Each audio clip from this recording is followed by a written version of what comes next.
Most people overpay for welders like this, and it's not hard to see why. The market is flooded with options, and it can be tough to separate the good from the bad. But here's the thing, I've been using the TECHTONGDA 220V MIG welder for a few months now, and I'm genuinely impressed by what it delivers for the price. If you want to check the product details on Amazon, the link is in the description. This isn't some cheap, flimsy unit that's going to sputter and die on you after 5 minutes of use. It's a robust, well-built machine that's designed to handle real jobs, auto body repair, farm gates, even light aluminum work if you set it up right. I've welded everything from 16-gauge sheet metal to half-inch steel plate with this thing, and the arc stays smooth without a lot of blow-through. The machine runs on standard 220V, so you don't need a special outlet unless you're already set up for big tools. That's a major plus, especially for DIYers who don't have a lot of experience with heavy machinery. One of the things that really stands out about this welder is the control panel. You've got MIG, MAG, Pulse MIG, and double Pulse MIG modes, plus stick welding if you need it. I was skeptical about the Pulse features at first, but once I dialed in the settings for thin aluminum, the puddle stayed tight and the spatter dropped dramatically. It's not a $2,000 Lincoln, but for under $500, you're getting 4 machines in one. That's an incredible value, especially when you consider the quality of the welds you can produce with this thing. The wire feed system is rock solid, too. I swapped between .030 flux core and .035 solid wire without any bird nesting or burnback issues. The included torch has a comfortable grip, and the ground clamp is beefy enough to handle 200 amps without heating up. There's even an argon flow meter built in, so you don't have to hunt for a separate regulator when you switch to aluminum. That's a nice touch, especially for beginners who might not have a lot of experience with gas shielding.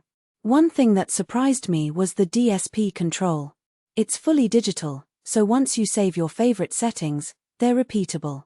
I keep a cheat sheet taped to the side for common jobs, thin sheet, thick angle iron, and aluminum, and it fires right up every time. The machine also runs cool. I ran it at 180 amps for 10 minutes straight on a hot day, and the case never got more than warm to the touch. That's impressive, especially when you consider that some of the more expensive welders on the market can get pretty hot during prolonged use. I've used this welder in a variety of settings, in my garage, on a dusty job site, and even in the back of my truck with a small generator. The only time I had to adjust was when the input voltage sagged below 200V, but that's true of most welders in that class. If you're running off a long extension cord or a weak supply, a voltage booster can help. But for the most part, this thing is a workhorse. It's designed to get the job done, and it does it well. Now, it's not perfect. The instruction manual is pretty basic, mostly diagrams with no real explanations. You'll want to watch a few YouTube tutorials to understand pulse settings and gas flow rates. That's not a big deal, though, especially if you're already familiar with welding. And hey, if you're new to welding, it's a great opportunity to learn. The included spool of wire is hit or miss, too. I ended up buying my own .035 ER70S6 because the factory stuff was kinked. But that's a minor complaint, especially when you consider the overall value of the machine.